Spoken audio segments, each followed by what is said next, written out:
Hello, everyone. I hope you can hear me and you can see the presentation slide, the first slide. I'm going to give it just one more minute so that other people can also join, and then we can start.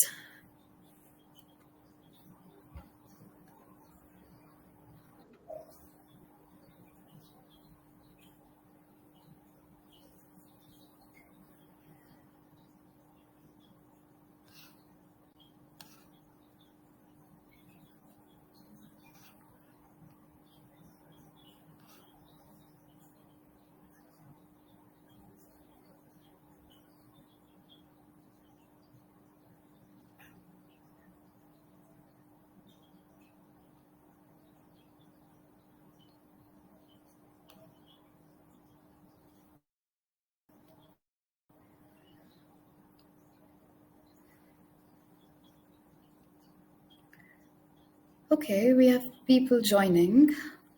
Just a few more seconds and then we'll begin.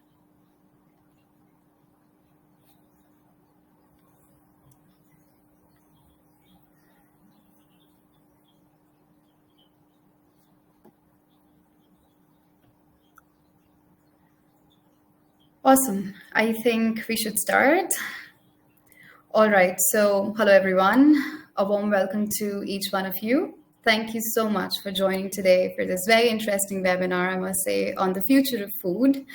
I must say that with a lot of changes that have happened in terms of what people consume and what are their preferences when it comes to the food and beverage landscape, we all wonder how the future of food is going to look like.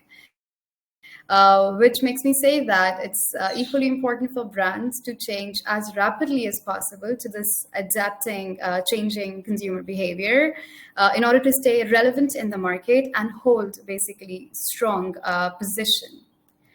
With this purpose, we did a quantitative online survey using Toluna's proprietary panel with three major objectives in mind. We talk about growing conscious consumerism these days, in which consumers want to know everything in terms of what they are consuming. So we want to understand which trends are emanating in these food and beverages category. We also want to understand how the demand for plant-based product, free from food, organic, and clean label products is going on in the Middle East. And last but not the least, we want to identify ways in order to enable brands to engage effectively with their target audience during these uncertain times. We have covered UAE and Saudi for the purpose of this study, and we make sure that we are talking to the key decision makers when it comes to household grocery shopping. Here you see some details regarding the demographic distribution of the project that we've conducted, and we made sure that we are as nationally representative as possible. So now talking about what is it that we're going to talk about today. We'll be covering 5 main topics, starting from what are basically the primary lifestyle habits that Middle Easterners are following and what's their dietary regime nowadays. Then we'll move on to what are the trends, as I said earlier, which are emanating in the plant-based universe. Then we have added a new section in this edition on free from food category. With the growing demand of free from food over the past few years, we thought that it's worth exploring what's happening in this category. So we'll do a deep dive for that as well. Thereafter, we'll talk about the demand of clean label and organic products in the region. And then most importantly, what brands can do to resonate with their consumers, to stay relevant, and how they can expand their footprint in the region. In the end, I'm going to talk about the top 2 key takeaways for each of these sections. So without further ado, let's dive in. So first section, as I said, will be about the lifestyle habits and dietary regime of Middle Easterners.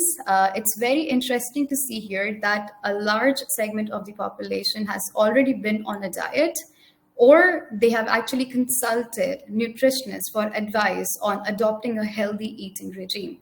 It's like as high as 3/4 of the population we are talking about. And what are the key motivators behind that? The top one that I want to talk about is losing weight. And after that, it's improving the quality of life. We also noted that a large majority of the people in the Middle East, specifically UAE and Saudi, they are exercising regularly in order to meet their health goals. When we ask the respondents what, according to them, from the list that we are showing to you, have some drawbacks associated with their consumption. So if I have to highlight the top 3 categories, which has the perception of having a lot of drawbacks with it, the top one is soft drinks. And when we say soft drinks, we're talking about carbonated, then it's fried food, and then sugar-heavy products. I've highlighted gluten and dairy here because we have a section later on in which we'll be talking about gluten-free products and dairy-free products. It's important to note here, in order to have some context when we move to that section, that about 1/4 of the people feel that there are basically drawbacks associated with the consumption of gluten and dairy products.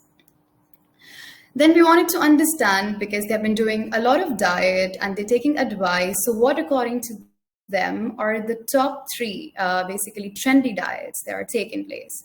So as we also noted last year, because we did a similar exercise last year to understand how basically changes are taking place compared to last year. When we compared, we saw that the top 3 remains the same. So it's intermittent fasting. People want to cut down on these sugar-heavy products because they feel that it's not that healthy. And then maintaining a low proportion of carbohydrates in their overall diet. Not only do you think that these are trending, it's a big number that we see on this slide that 40% of Middle Easterners have already tried these diets that they think are trending. So this also highlights the commitment that they have to achieve their health goals, that they're also experimenting with the food that they are eating and the dietary pattern. Last topic in this section is about understanding the major attitudes and perception of Middle Easterners around food production and consumption. So almost half of them said that only fresh food is healthy. Like anything that has something to do with industrial processing, it loses some of its nutritional value. Now, talking about experimentation, more than 40% of the people in both UAE and Saudi, they said, when it comes to eating, I'm always open to trying new products. Not just trying new products, they're also open to trying products that are made with new technology. So what we see here is that there's a lot of experimentation when it comes to this category. And because they're also interested in trying food made with new technologies, maybe it's worth for brands in communicating about the innovative technology that they're deploying in the production of food, which can basically catch attention of these people. I would also like to touch upon the sustainability aspect because it has, of course, we have been emphasizing it for quite some time, and that's important for people. And we see here that around 35% of the people, they say that they make conscious choices about food, which enable them saving the planet. That means sustainability is on the back of their mind. And they buy from socially responsible and ethical companies, which are not doing any animal testing, and they are acting in a responsible manner. So again, a big message to brands again, that it's very important to act sustainably and communicate more on those actions that they are taking to resonate better with their consumers. Moving on to our next section, in which we'll try to understand how basically trends have been shaping compared to past year. So before I do a deep dive into this section, I would like to highlight the definition that was used in the study. Because many people get confused when we say plant-based food to vegetables. So we thought it's going to be important to clarify that what is it that we are talking about. So there's no ambiguity around it. So we clarified in the beginning before talking about this section that today we are talking about plant-based food and beverages, which are made with plant ingredients only, and it has nothing to do with anything with animal origin. So with the use of innovative equipments and techniques, it's possible that they can obtain an end product which has the texture and the flavor which is exactly like meat. So after that was exposed, we started the analysis. And as I said, we've done this exercise last year. The awareness was high even last year, but this year it has further increased. Now, this greater awareness has also triggered greater trial of plant-based products in the region, which has increased slightly for UAE and significantly higher for Saudi. So for the rest of the questions in the plant plant-based section, we'll be talking only to these trialists because they've already consumed. Now we want to know what have been the motivators, and then what they are consuming, what they like, and what not. So first thing I would like to talk about is addressing this wide belief that's around plant-based products, that these are mainly for vegans and vegetarians. But is it? So the data has something else to say. On this slide, you will see that when we asked these people who have actually tried plant-based products, how many of them are actually carnivores? And you'll be surprised to see that 74% of the people in UAE and 69% in Saudi are actually carnivores who have tried plant-based products, which, if I compare with last year, has significantly spiked. So first of all, the myth is broken that, the plant-based products are only for vegans and vegetarians. Actually, it's for everybody. Which also explains, when I move to the next slide, why the flexitarian community is growing so rapidly in the region. So when we ask the respondents, like, how do they define themselves when it comes to consumption pattern? So 47% of the people in UAE have said they call themselves that flexitarians. They're not sticking to any particular dietary regimes, but they are moving from, I would say, one diet to another, or they're combining different diets in order to achieve their health goals. So compared to last year, it has spiked in UAE, and it's largely the same in Saudi. In terms of motivators behind, like, why people are becoming more and more flexitarians in the region, agenda is, again, as we saw previously, they are committed to staying healthy, and they are open to experimenting with different kind of diets and the food products in order to achieve their health goals. And again, sustainability is definitely playing a big role. They also feel by consuming more plant-based products, they're also contributing to the environment. So now let's talk about what was the trigger that made them try plant-based product for the very first time.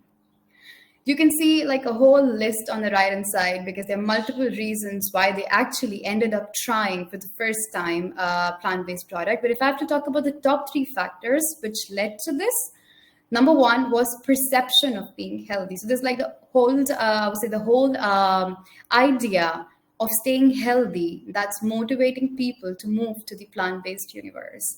And another, because the experimentation level is high in the region, people are curious to try new products. So curiosity to try plant-based products was another reason that they tasted it.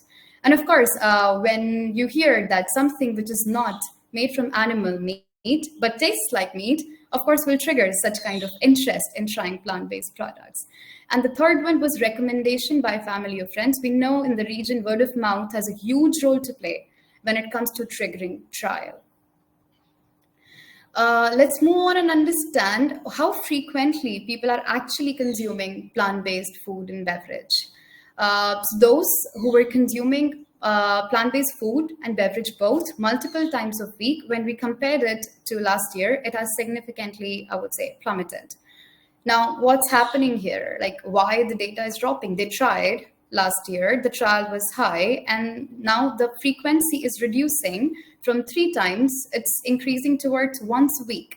So one of the hypotheses we have here is that there is some kind of reversal that's happening to old eating habits. So there's another layer that I'm going to talk about on the next slide. So when we probed the respondents, when they started eating plant-based food, are they aiming to have it as a replacement of their current diet, or they are having it in addition to the diet that they have? So what we see is a very interesting thing that's developing up here, that those who were initially extremely enthusiastic, I'm going to stay healthy, plant diet is healthy, I'm going to switch to that, and I'm going to replace my current diet. Eventually, some of them ended up having it in addition to their current diet. And honestly, that makes a lot of sense. Like, it's not easy to let go of the diet that you have been following for so many years. However, there are some people who could do it. That's why we still see a good enough number here who are trying to replace it, and they're replacing slowly. But on a large scale, they basically are having plant-based products in addition to their current diet, which also explains why the flexitarian community is growing because they're not choosing either or. They are basically finding a middle ground, and they are consuming the food that they have been eating for years, and they're also slowly starting to consume plant-based products as well. However, when we look at the plant-based beverages, say we talk about oat milk, we talk about almond milk, we see that people who were trying to replace have been consistently doing that. And some people who added them to their existing regime, that's also consistent, which explains one more thing, that it's been easier for the Middle Easterners to change the beverage consumption pattern, and they're finding it a bit difficult to switch to the food, which again makes a lot of sense. It's not that easy. Now, talking about a similar thing in Saudi, the trend is typically the same. Those who have been consuming plant-based food and beverages both multiple times a week has nosedived, and they're also having it in addition to the current diet instead of replacing it. And the consumption of plant-based beverages has been largely the same compared to last year. So basically, Saudi is also showing similar trend as UAE when it comes to food and beverage consumption. Now, let's identify what is it that they're consuming. So these trialists, we wanted to understand what is it that they have tried when it comes to plant-based products. And if I look at the top four, like milk, yogurt, cheese, butter, so it's essentially plant-based dairy products is what being consumed in UAE. However, when we look at Saudi, it's pretty interesting and different. So the top one continues to be milk. However, the other ones that are coming to the fore are plant-based ready-to-eat dishes and plant-based breaded chicken. Now it's time to understand how these people perceive their consumption of plant-based products to change in 6 months down the line. So it's a good message for brands who are operating in this category, that around half of them think that they'll be consuming more compared to what they're consuming now in next 6 months, which is a positive message for brands operating in the category. Now let's talk about the pricing perception that surrounds plant-based products. So we asked the respondents that compared to regular food that they buy, how do they think that the pricing of plant-based products is looking like? So 1/3 of them said that they find it slightly more expensive. But I would say that brands don't need to worry about these people who feel that it's slightly more expensive, because consumers are also aware that it requires the deployment of innovative technology, which comes at a price. And at the same time, it has health benefits associated with it. So if they feel it's slightly more, they'll be willing to take that step and spend extra money for that.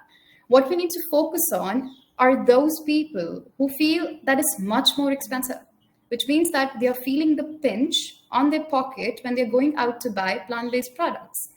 So what is it that brands can do in terms of this?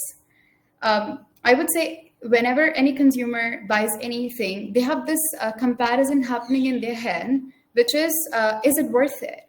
So if brands are able to communicate more on the health benefits associated with the consumption of plant-based products, probably they find it worth and they don't feel the pinch on their pocket too much. Now we say that yes, people feel that it's expensive. So it's also important to understand, knowing it's expensive, are they still willing to pay the premium for that? So what we saw here is that that 27% of UAE trialists, they are okay to pay the price premium for plant-based food, which is relatively higher compared to Saudi. And it's important to note here that in Saudi, acceptability of higher price for beverages is okay compared to food. So they are basically more open to paying for plant-based beverages compared to food. Now we want to understand if it makes sense for a brand, if they come up with a new product, to give free samples or initiate that first trial so people can taste and know if they are interested in that product or not. Well, it's a positive news here, because what we see is like around 4 in 10 in UAE and 3 in 10 in Saudi, they claim that I'm going to definitely buy that product if after tasting it, I liked it. So we do see some potential in activating the first trial that brands can explore in expanding their footprint in the plant-based universe. This is the new section that we have added in this edition, which is about free from food. I think I mentioned that before. So what is free from food? I'm sure most of us would know already. So when we say free from food, we're talking about those food products which are free from gluten, dairy, or say some nuts. It's natural to think that free from food products are for those who have some intolerances associated with, say, gluten, dairy, or nuts. However, the data reveals something very, very different, and I'm sure you're gonna find it very intriguing. So those who have been trying to adopt free from food lifestyle on account of intolerances or allergies are just 10%. I mean, so it's not the intolerances which is contributing heavily to the growing demand for free from food product. The number one reason that we identified was that they feel that it's healthy to have free from food. So basically, it's the health enthusiasts which are generating the greater demand of free from food products. That was the reason I highlighted in the beginning of the presentation that 1/4 of the people, they are convinced that there are drawbacks associated with gluten and dairy. And for health reasons as well, they are basically moving towards adopting free from food lifestyle, which is not necessarily associated with any intolerances or allergies. Now we want to size like how many people are actually regularly buying free from food products who are actually becoming the main target audience for brands operating in this domain. So 20% of the people in both UAE and Saudi, they said that they're consuming free from food products like multiple times a week. And again, evaluating whether giving free, we'll say, demos or making them give them free samples or making them try the new product can work out or not. So it's not as high as plant-based products, but we do see some potential in activating the first trial in order to expand consumer reach.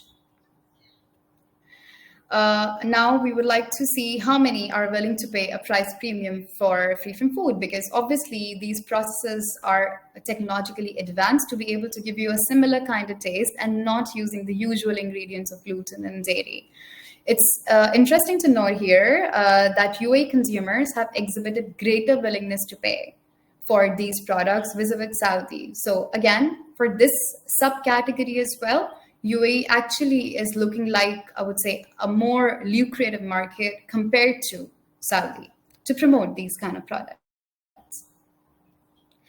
We'll be talking about how the demand is shaping now for the clean label products and organic products in the region. So again, trying to understand how frequently they are consuming it to know the intensity of the interest they have.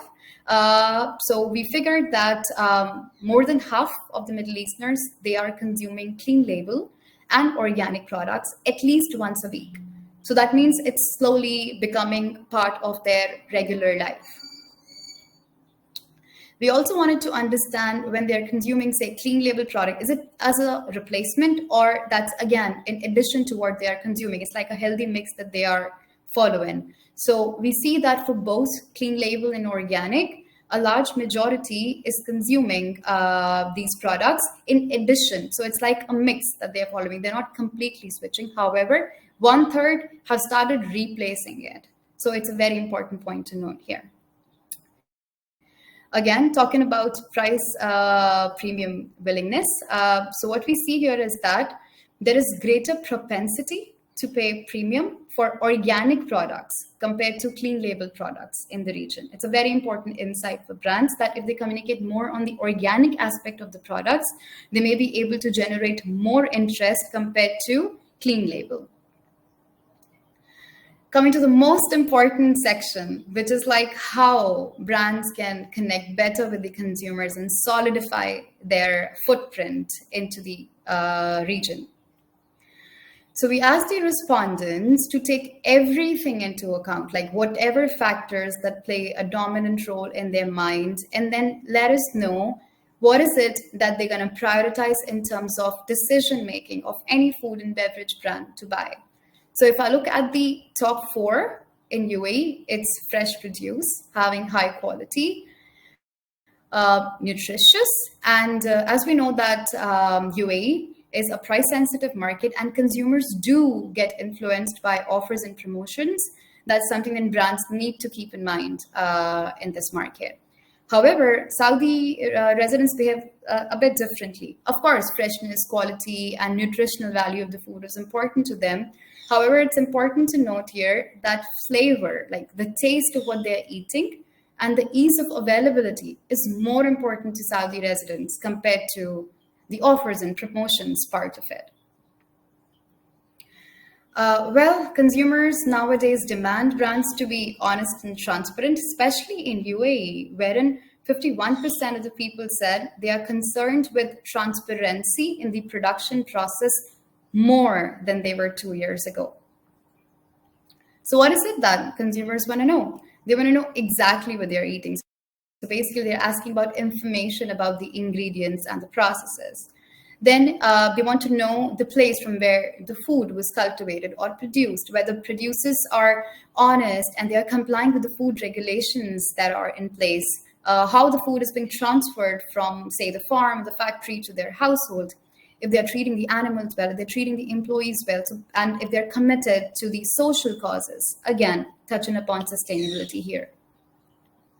So brands can engage with these consumers by sharing information about the ingredients, the nutritional facts, say the labels and certification of the facts, then the trusted reputation of the brand. They can communicate like how long they have been operating in the market and what is the kind of reputation they have when it comes to delivering quality to the consumers that can play a pivotal role in engaging the consumers.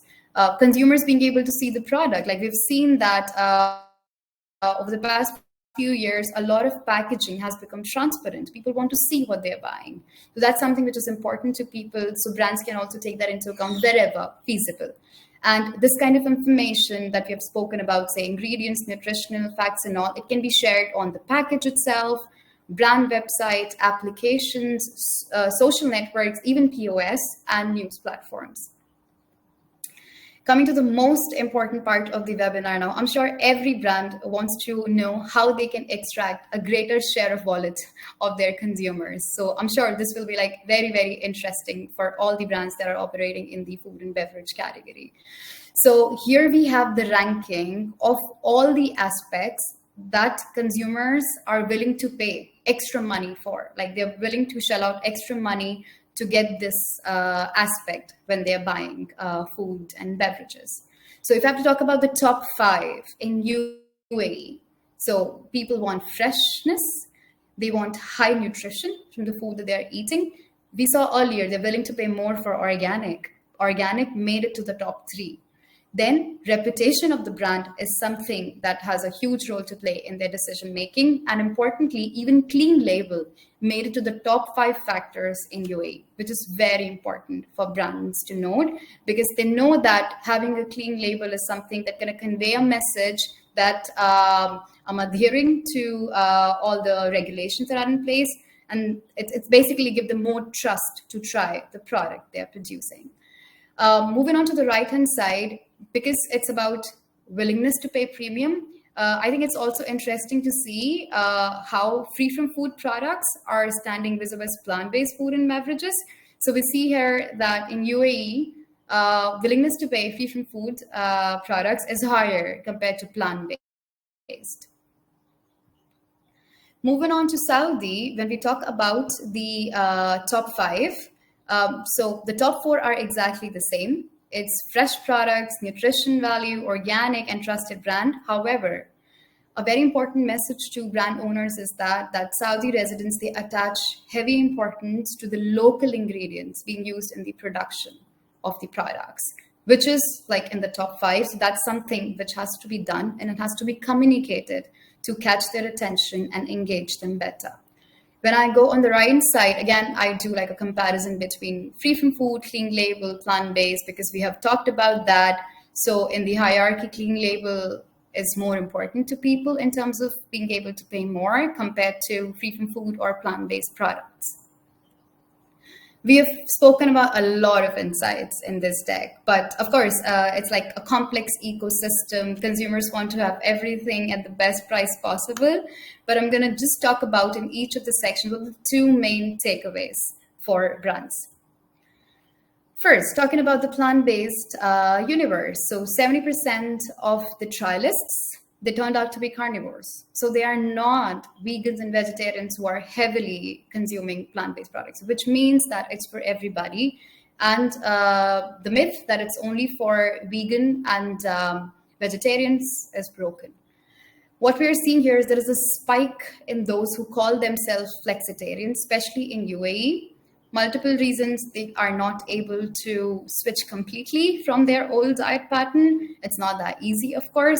And then because they want to achieve their health goals, they are very flexible and they're not hesitating in trying different diets.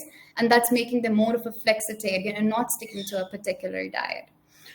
Second important insight from the plant-based universe is that they who were trying to initially have it like a replacement, they're finding it difficult, especially for food, and some partial reversal to the old eating habits have been confessed by them. Now, talking about those who have adopted or who are trying to adopt free from food lifestyle, having a healthier lifestyle is the biggest reason, and intolerances is constituting only 10% of it. And UAE residents expressed a higher propensity to pay price premium compared to Saudi residents for free from food products. When it comes to organic and clean label demand in the region, 60% of the people said that they are consuming these products at least once a week, which is explaining basically the growth that we have been seeing in the demand for these products over the past few years. Then there is greater willingness to pay for organic compared to clean label. We have discussed that already. So in a nutshell, if I have to talk about what is the growth formula for brands. So we know that people are increasingly becoming conscious of what they want to eat, and they are prioritizing their health over everything else. So it's very important for brands to be transparent, especially about the ingredients used, the nutrition of the food that will be delivered to the people once they consume your products. Let's also talk about production processes and also act in a sustainable manner and communicate the sustainable steps that you've been taking to engage the consumers better. And last but not the least, in terms of paying price premium, Middle Easterners, they understand how important it is to consume nutritious, organic, and fresh produce, and that's why they are willing to pay extra for it. Now, I would say that if you have any questions, please shoot. I'll be happy to answer.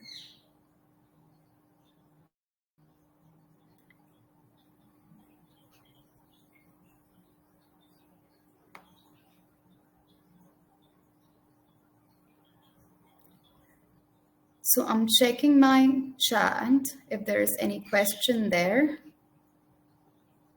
So there's one question, are all respondents familiar with free from food? So when we were asking question about free from food products, we introduced the definition that when we are talking about free from food, we are actually talking about those products which are free from gluten, dairy, and nuts. So of course, only after the exposure of the definition, we ask the subsequent questions to make sure there's no ambiguity, people know what we are talking about, and we are all on the same page. So I've answered that question. Is there anything else anyone would like to know? You're welcome, Huda.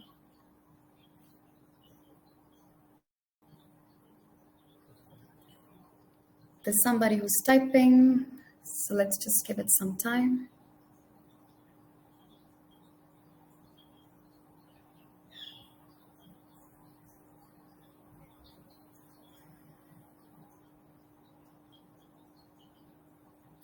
Okay, so there's a question regarding the sample specs. So we have done around 400 interviews in UAE and around 500 in Saudi in this edition.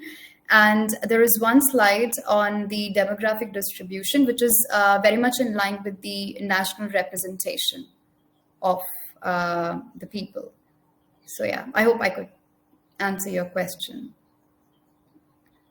And of course, I just want to say, in case you want to know precise numbers, then we'll be definitely sharing the report and you will know exact percentages. But if the concern was national representation, then yes, it has been followed, and we follow that in all our studies. All right. Any other question? Please feel free. We still have 7, 8 more minutes, and I'll be happy to answer as many queries as you have.